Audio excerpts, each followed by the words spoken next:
ब्रह्ममुरारिसुरार्चितलिङ्गं निर्मलभासितशोभितलिङ्गम्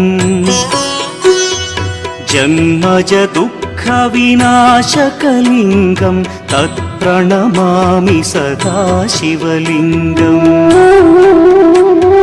देवमुनिप्रवरार्चितलिङ्गं कामदहन करुणाकरलिङ्गम्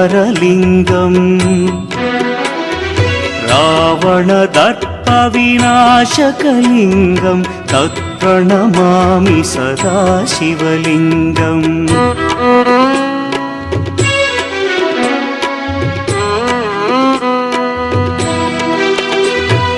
सर्वसुगन्धसुलेपितलिङ्गं बुद्धिविवर्धनकारणलिङ्गं सिद्धसुरासुरवन्द्यलिङ्गम्